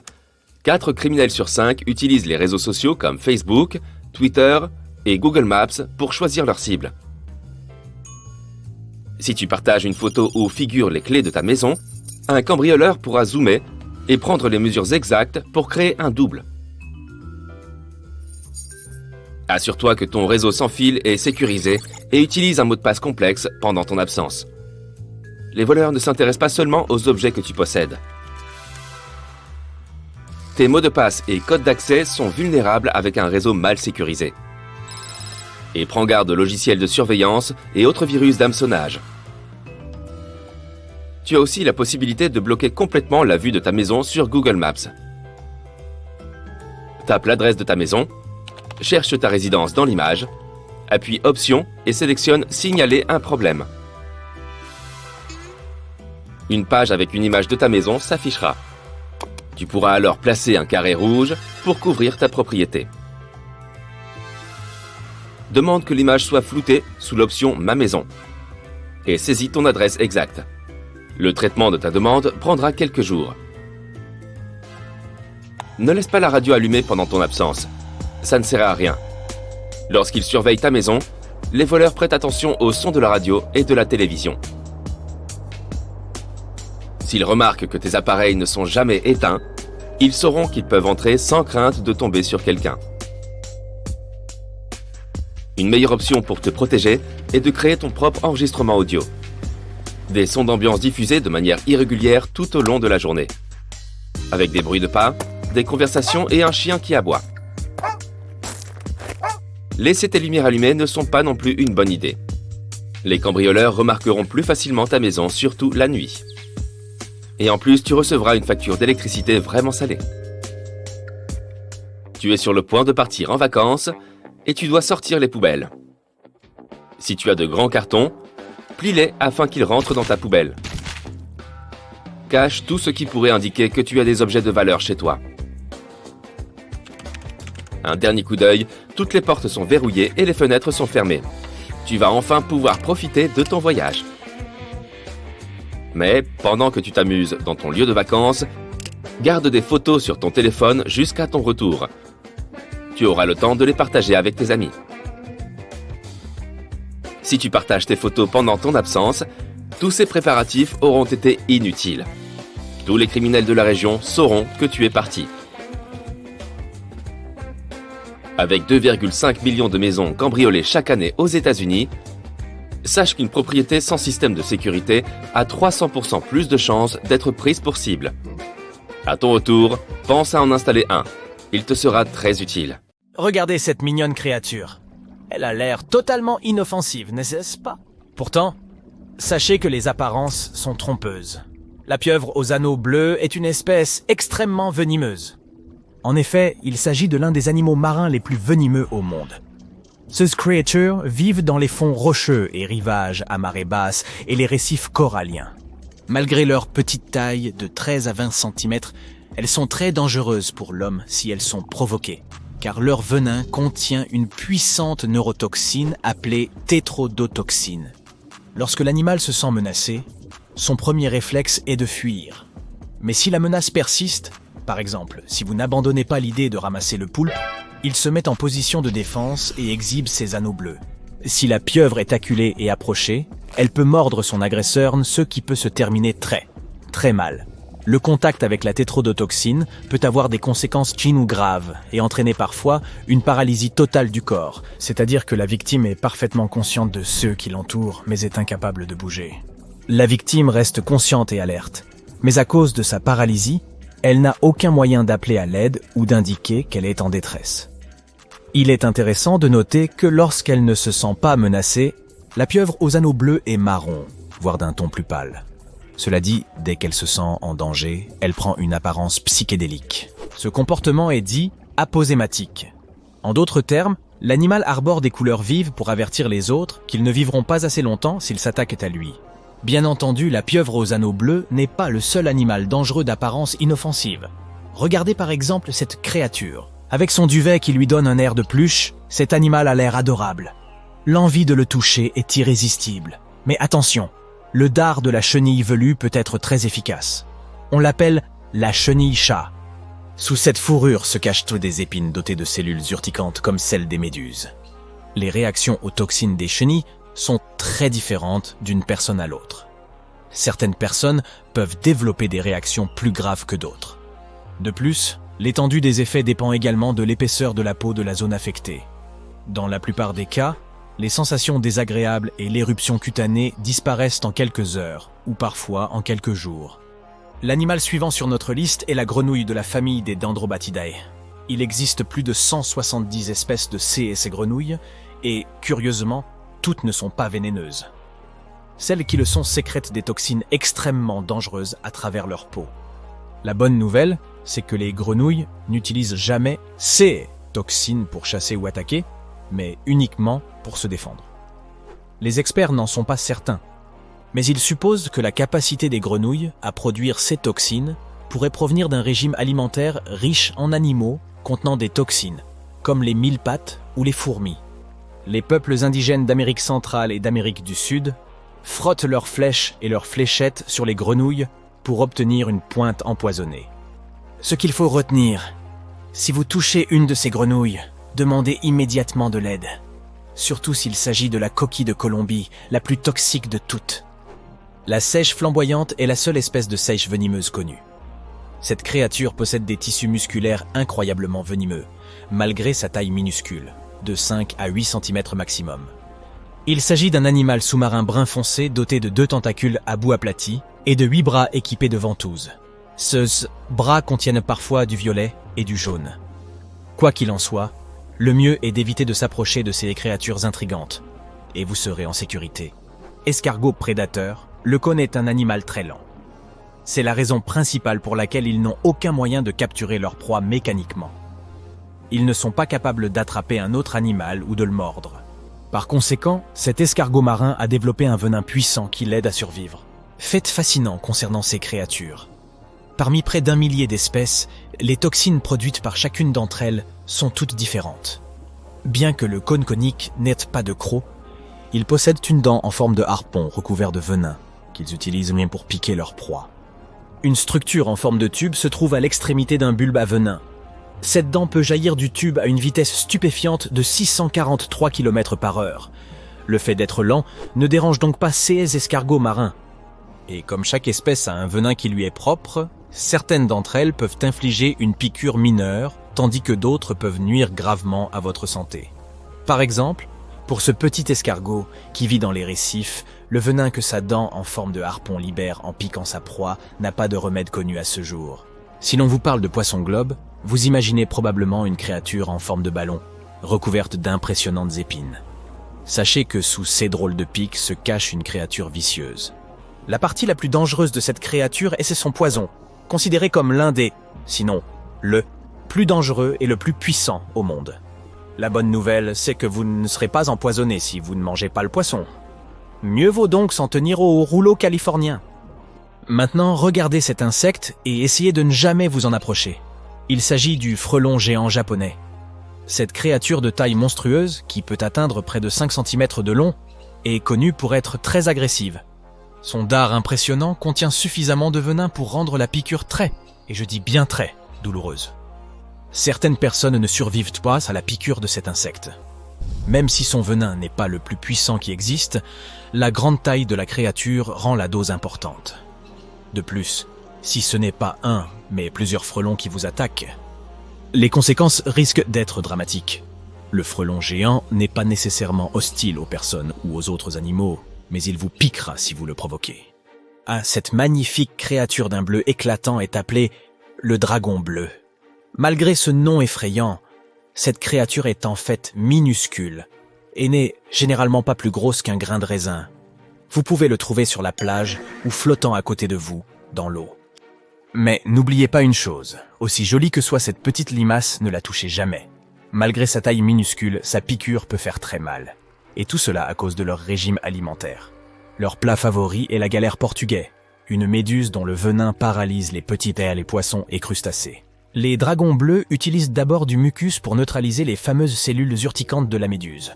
Ensuite, ils volent ces cellules aux tentacules de la galère portugaise, les stockent et les concentrent dans leur propre tissu.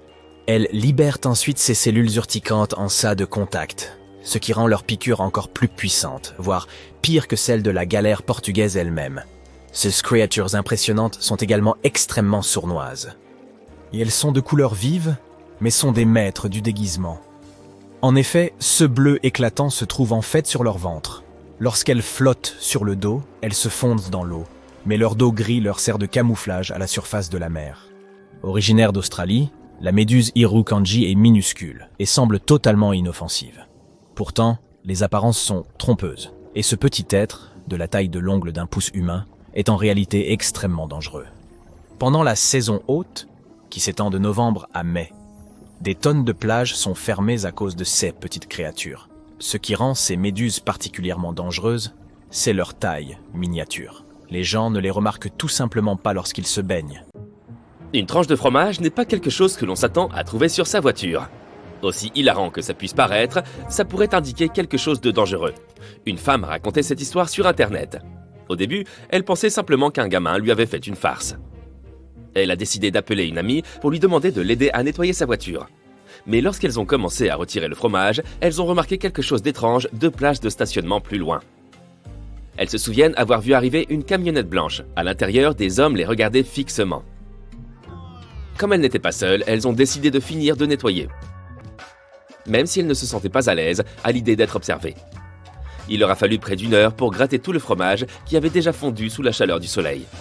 Elle se demanda cependant s'il ne s'agissait pas d'une tactique pour détrousser les gens. Car concentrées sur le nettoyage, les victimes ne prêteraient plus grande attention à leurs affaires. Ou pire encore, il pourrait s'agir d'une stratégie de kidnapping. Personne n'aurait le temps de remarquer les criminels à temps pour se protéger. Elle poursuit en donnant ce conseil. Si vous voyez un jour un morceau de fromage sur votre voiture, ne le touchez pas. Le plus sûr est de le nettoyer une fois rentré. Ou d'amener votre véhicule à la station de lavage la plus proche. Le personnel saura comment s'en occuper sans abîmer la peinture. Il se peut que la tranche de fromage ne soit là que par coïncidence. Mais certains escrocs sont extrêmement inventifs. Si tu remarques un vêtement sur ton pare-brise ou entre tes essuie-glaces, ne te dépêche pas de l'enlever. Là encore, il peut avoir été placé stratégiquement pour te distraire pendant qu'on te vole ta voiture. La meilleure solution est de partir aussi vite que possible et de te rendre dans un endroit sûr, bien éclairé et fréquenté. Tu pourras alors retirer en toute sécurité tous les objets placés sur ta voiture. Certaines personnes ont même trouvé de l'argent sous leurs essuie-glaces. On l'aura probablement mis là dans le même but. Voici une méthode que certains n'hésitent pas à employer pour éviter qu'on leur vole leur voiture. Lorsque tu es garé, tourne tes roues vers le trottoir. En effet, si les roues de ta voiture sont dans cette position, les voleurs auront plus de mal à manœuvrer.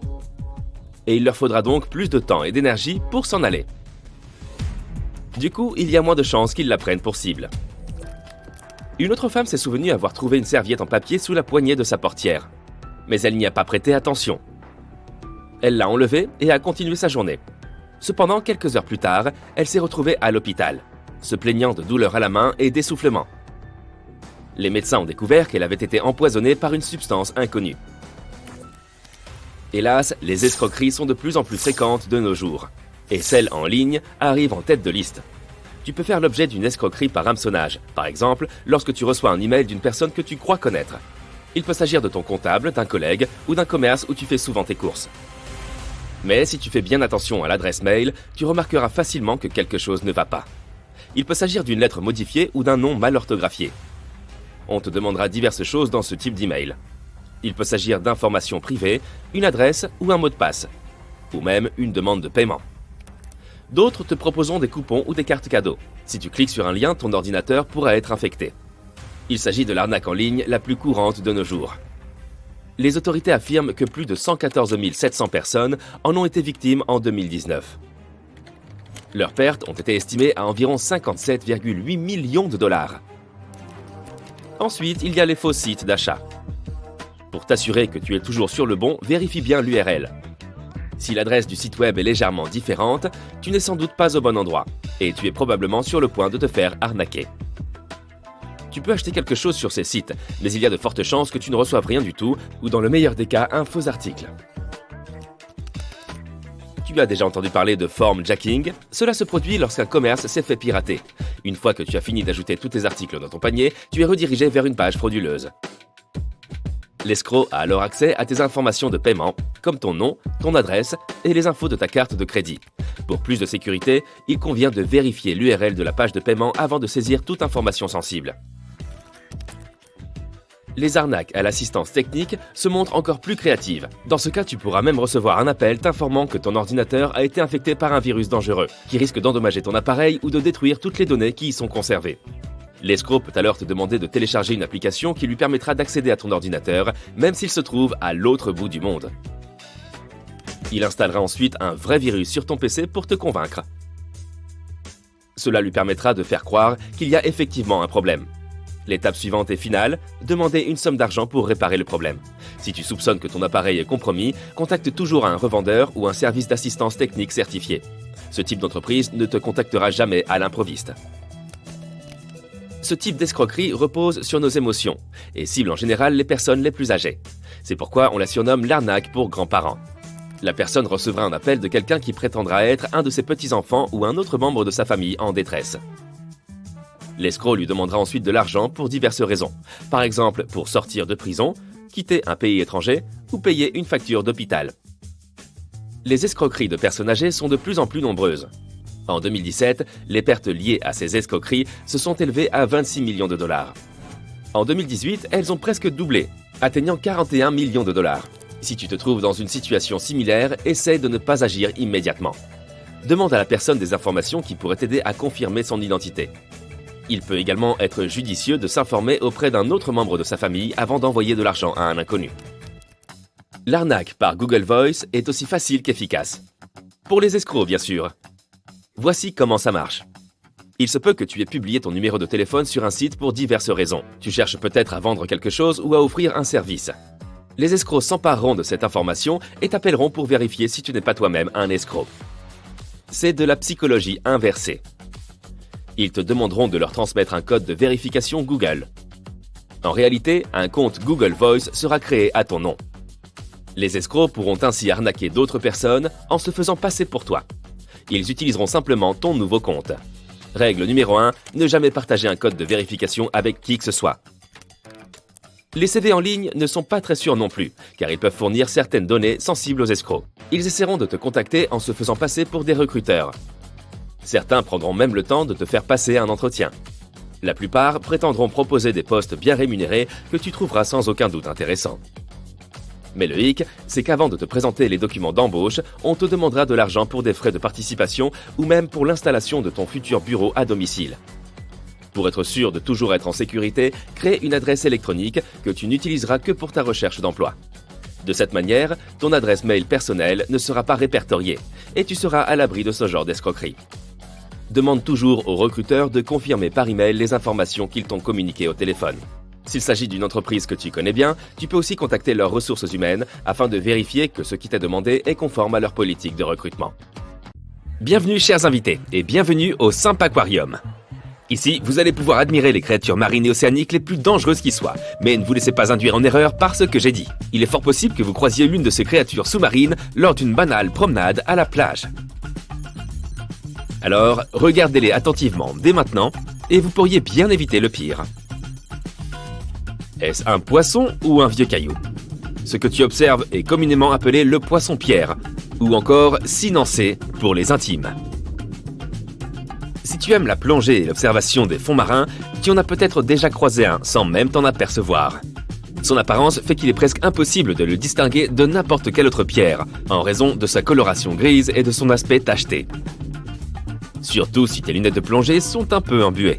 Enfin, tu ferais mieux de faire attention car sinon les conséquences pourraient être fâcheuses, puisque les poissons-pierres sont parmi les plus venimeux qui soient. Bien que certains types de poissons-pierres soient connus pour vivre dans les rivières, la plupart d'entre eux résident dans les récifs coralliens près des tropiques des océans Pacifique et Indien. Les épines de leur nageoire dorsale, en forme d'aiguille, se dressent lorsqu'ils se sentent dérangés ou menacés, et injectent le poison qu'elles contiennent. La raison la plus courante des piqûres de poissons-pierres est que les nageurs marchent dessus sans s'en rendre compte. Cependant, il n'est pas nécessaire de se trouver dans l'eau pour se faire piquer. Comme ils peuvent survivre hors de l'eau jusqu'à 24 heures, tu devrais aussi faire attention où tu marches quand tu vas à la plage. Les personnes qui se sont faites piquer par des poissons-pierres décrivent cela comme une expérience extrêmement pénible. Ce venin peut entraîner des infections, et dans certains cas, il est connu pour avoir résulté en un état de choc, voire une paralysie. Cela peut sembler surprenant, mais en dépit de sa mauvaise réputation, le poisson-pierre est tout à fait comestible, s'il est préparé correctement. Lorsque le poisson est cuit, son venin se décompose. Et si ses nageoires dorsales, qui sont la principale source de son venin, sont retirées, le poisson-pierre cru peut aussi être servi en sashimi. Cette créature peut sembler sortie d'un film de science-fiction, mais elle est bien réelle. Dis bonjour à la pieuvre à anneaux bleus.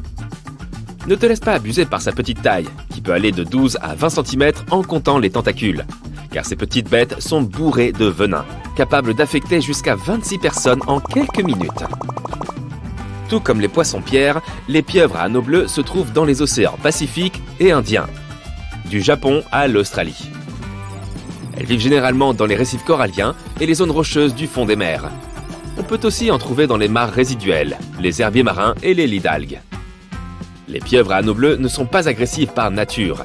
Lorsqu'elles ne sont pas en quête de nourriture, comme des crabes et des crevettes, ou à la recherche d'un partenaire, elles se cachent souvent dans les récifs marins, les coquillages ou les crevasses. Ce n'est que si elles sont provoquées, acculées ou saisies à pleine main qu'elles deviennent dangereuses pour l'homme. Lorsqu'elles sont menacées, elles prennent une couleur jaune vif et des anneaux bleus iridescents apparaissent sur tout leur corps, en guise d'avertissement à leurs prédateurs potentiels. Leur piqûre passe généralement inaperçue, tu ne pourrais donc pas te rendre compte que tu as été piqué avant qu'il ne soit trop tard. Le venin d'une pieuvre à anneaux bleus peut provoquer des vertiges, ainsi qu'une perte d'essence et des capacités motrices, et finalement la paralysie. Alors vaut mieux garder tes mains pour toi et reculer en vitesse si tu en vois une. Non, ce n'est pas un bouquet de fleurs, alors n'essaie pas de cueillir et de sentir une de ces choses rosâtres en forme de cube. Ce qui se trouve devant tes yeux est un animal marin appelé l'oursin-fleur.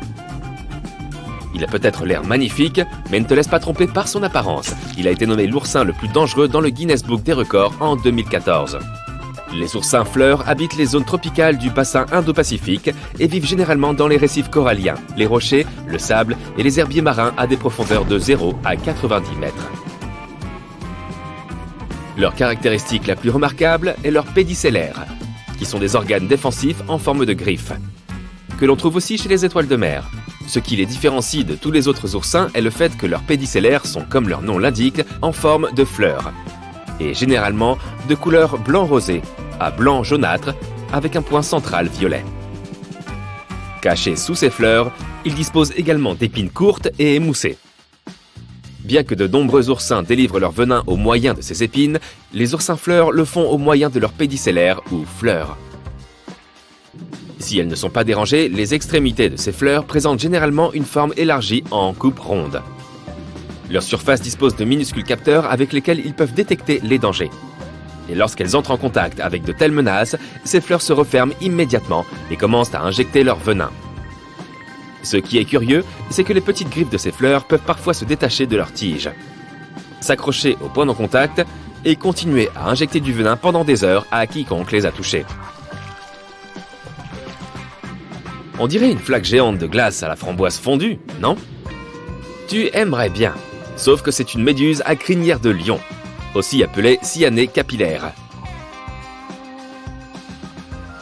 Elles sont connues pour préférer les eaux froides. C'est pourquoi on les trouve principalement dans les océans Arctique, Atlantique Nord et Pacifique Nord. Mais il est également possible de les apercevoir autour des îles britanniques et dans les eaux scandinaves.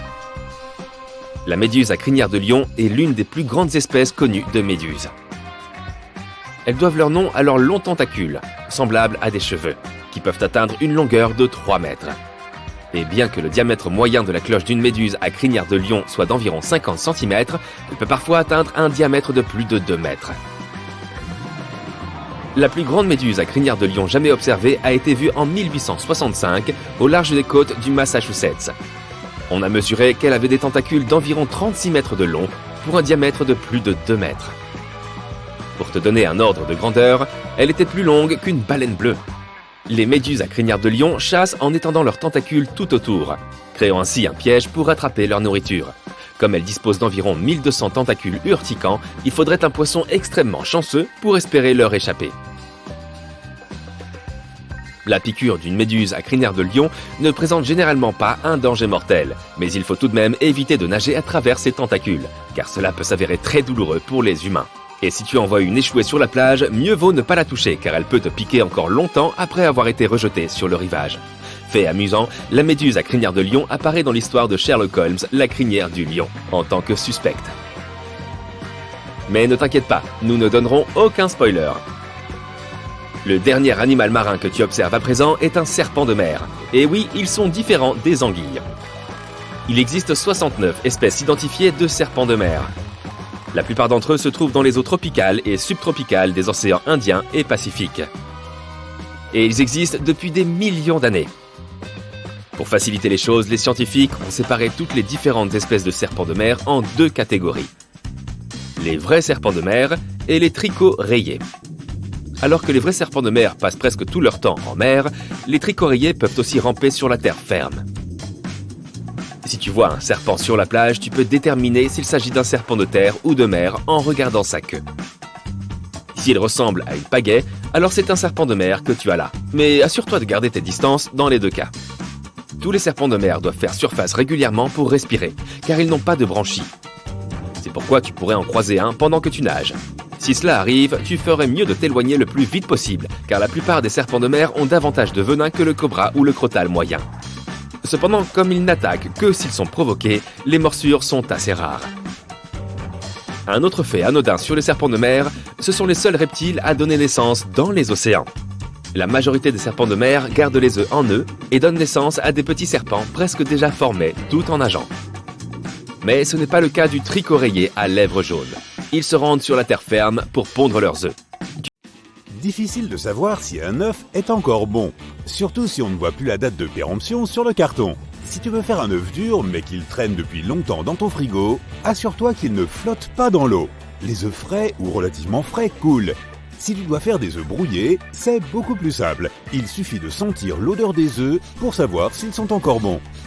Ne jette pas les tomates fendillées. Jette-y d'abord un coup d'œil un peu plus attentif.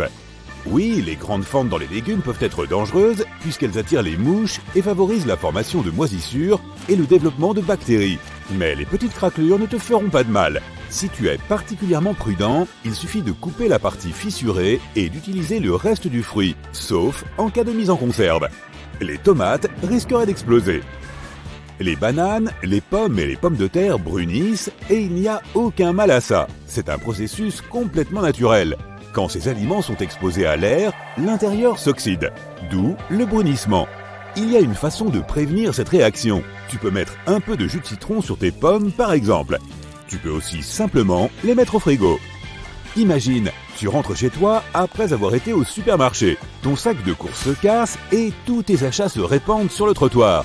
En rentrant chez toi, tu remarques que tes légumes sont bien abîmés. Fais-moi confiance, ce n'est pas un problème.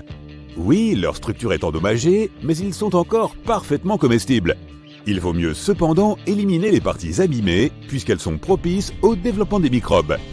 On dirait que cette pastèque vient de se faire tatouer.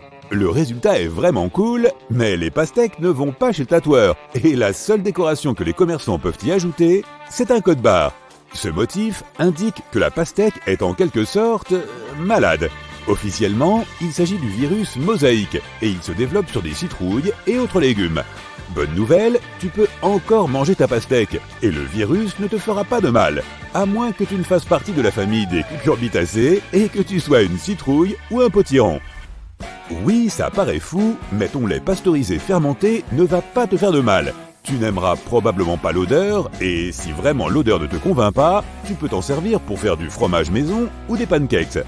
Fais confiance à ton instinct. Si tu ne le sens pas, jette-le. Il vaut mieux éviter de prendre des risques avec les produits laitiers. En ce qui concerne le lait végétal, certaines personnes pensent que dès qu'il caille, il est à jeter. Ce n'est pas tout à fait le cas. Secoue-le bien, sens-le, et tu verras qu'il est probablement encore bon. Le vert est souvent synonyme de fraîcheur, mais rappelle-toi qu'il peut être aussi synonyme de toxicité. Les parties vertes des pommes de terre, leurs bourgeons et leurs yeux sont naturellement toxiques. Peu importe combien de temps tu fais frire tes frites, il y aura toujours des toxines. Voici deux choses qu'il faut absolument éviter dans les pommes de terre, la couleur verte et un goût amer. Tes pommes de terre sont vertes, elles ont un goût bizarre, n'hésite pas à les jeter. Les germes n'indiquent pas que tes légumes sont en train de fleurir, ils indiquent qu'ils sont un peu trop vieux.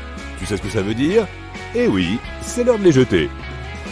Bonne nouvelle pour les passionnés de pâtes, les pâtes sèches ne périment pas, jamais, ou presque. Bon, le vrai aliment éternel, c'est le miel, mais les pâtes sont aussi très bien placées sur l'échelle de la longévité.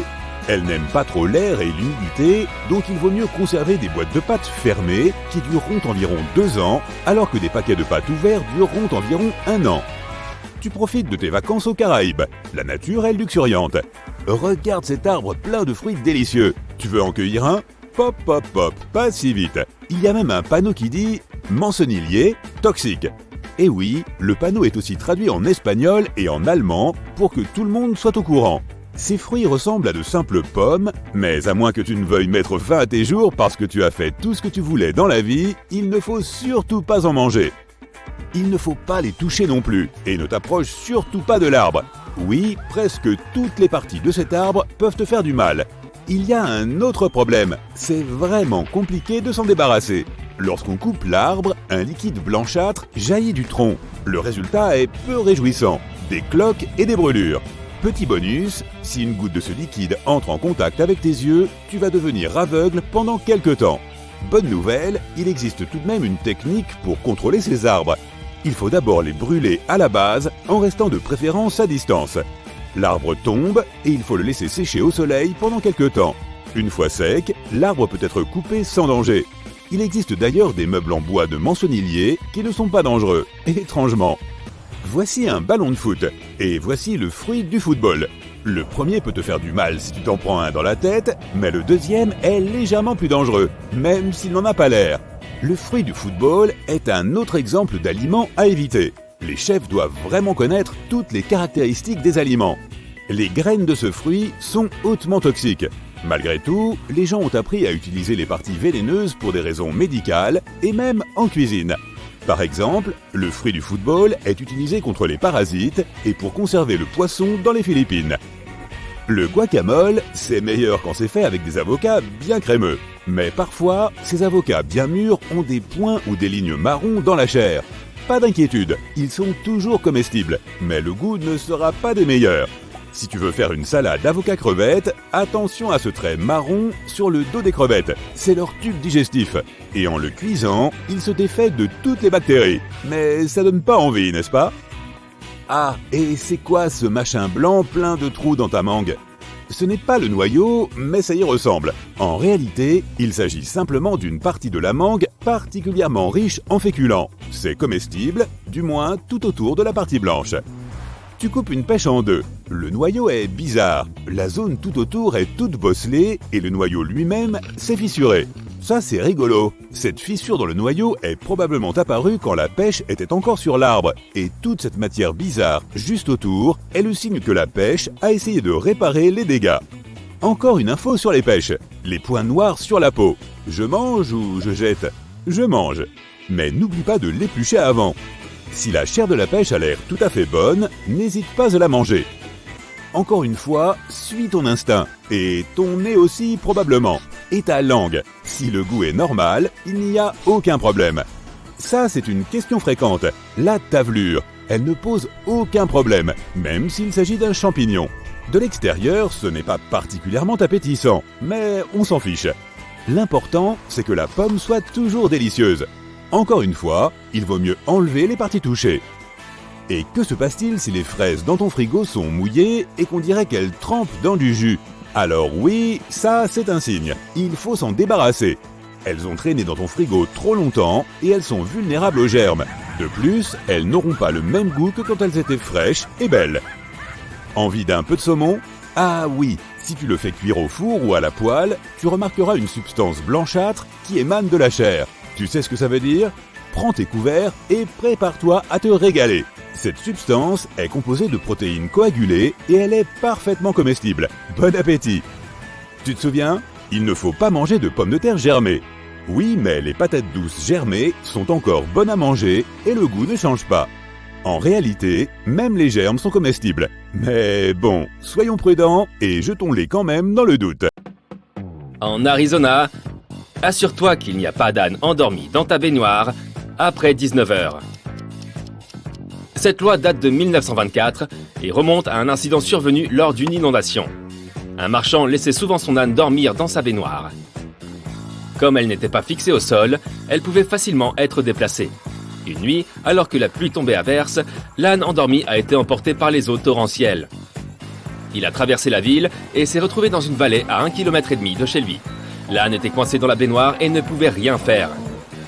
Les habitants s'y sont mis à plusieurs et ont réussi à sauver l'animal. Mais comme il a fallu déployer des ressources considérables pour ce sauvetage, ils ont rapidement adopté une nouvelle loi. Plus aucun âne endormi dans les baignoires. Et voilà! Au Samoa, si un mari oublie l'anniversaire de sa femme, celle-ci peut le dénoncer aux autorités. Après un premier incident, il reçoit un appel à l'ordre officiel. On s'attend alors à ce qu'il fasse bien attention et n'oublie pas l'année suivante. Mais s'il oublie à nouveau l'anniversaire, on le soumet à une série d'interrogatoires éprouvants afin de déterminer la cause de sa négligence.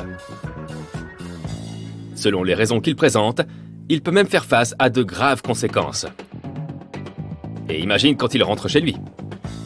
On retourne en Arizona.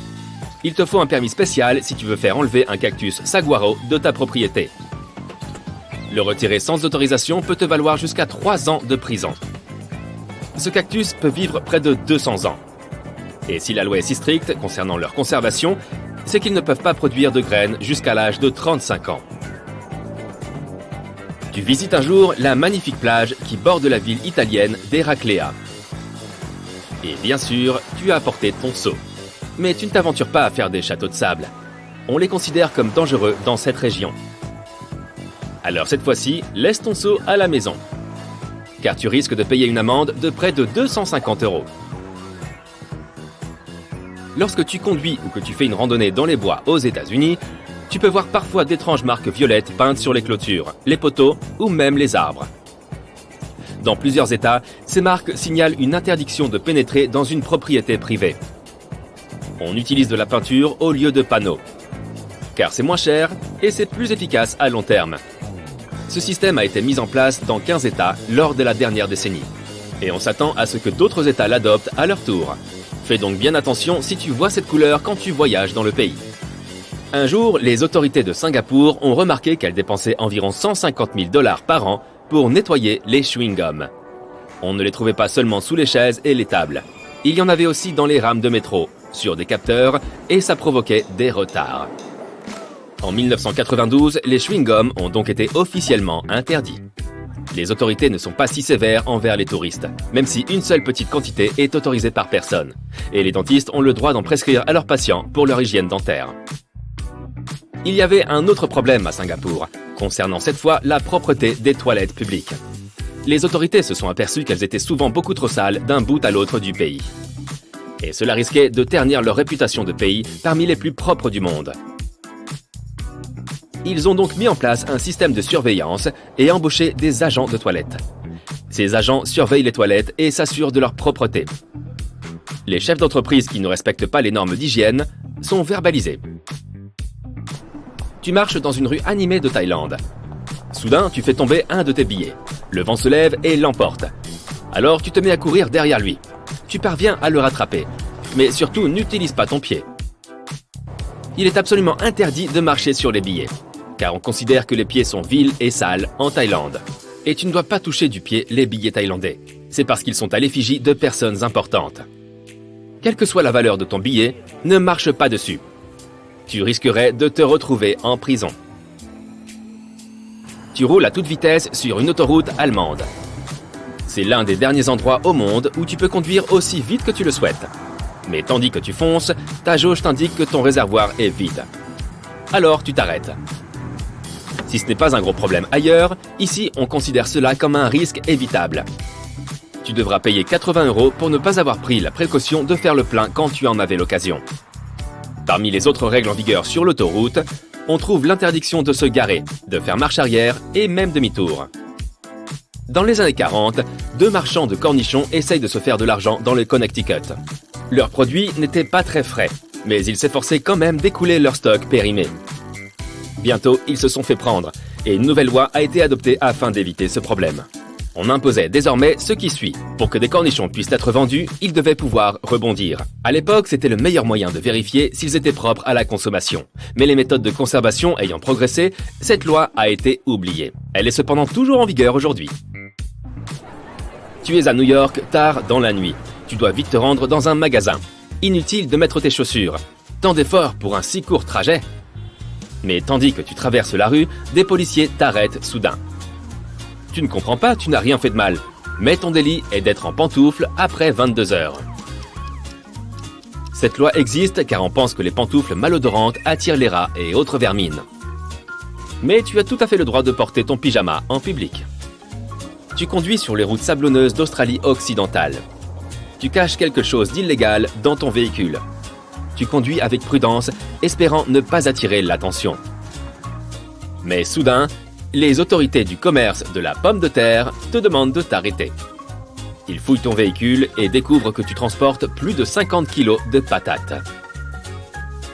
Cette loi a été instaurée en 1946. Les activités commerciales devaient être protégées pendant cette période de rationnement. Et crois-le ou non, cette loi n'a été supprimée qu'en 2016. Si tu prévois de te rendre au Parlement anglais, assure-toi de laisser ton armure chez toi. En l'an 1313, on a décidé que personne ne pouvait pénétrer dans le Parlement vêtu de son armure complète. Cette décision a été prise pour des raisons de sécurité. Il a fallu quelques années pour qu'elle prenne effet, le comte de Lancaster refusant longtemps de s'y plier. Mais suite à son procès en 1319, on n'a plus jamais vu personne en armure au Parlement de ce pays. Et la loi est toujours en vigueur à ce jour. La Grèce possède de nombreux monuments historiques étonnants ayant résisté à l'épreuve du temps.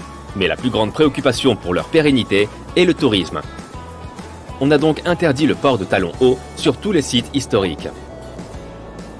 L'Odéon est un théâtre dont la construction remonte à l'an 161 de notre ère. Et il présente des dégradations causées par les chaussures des visiteurs. Et ce n'est pas tout. On a dû aussi nettoyer 30 kg de chewing-gum entre les pierres. La nourriture et les boissons sont donc également interdites, ainsi que les chaussures pointues. Tu fais voler un cerf-volant dans l'état de Victoria en Australie. Une activité tout ce qu'il y a de plus banal. Mais ne sois pas surpris si la police débarque soudainement. Une loi a été adoptée en 1966 stipulant que si tu fais voler un cerf-volant et que cela ennuie quelqu'un dans ton voisinage, tu es passible d'une amende. Et crois-moi, elle sera plutôt salée. Mais étant donné la taille de ce pays, tu ne devrais pas avoir trop de mal à trouver un endroit où faire voler ton cerf-volant en toute tranquillité. En Oklahoma, le bien-être des chiens est quelque chose de très important, et il est donc interdit de leur faire des grimaces. Tu pourrais écoper d'une amende pour la gravité de ton acte, et peut-être même d'une méchante punition. Mais ne penses-tu pas qu'une telle loi devrait être universelle ? À moins que le chien ne t'ait tiré la langue en premier.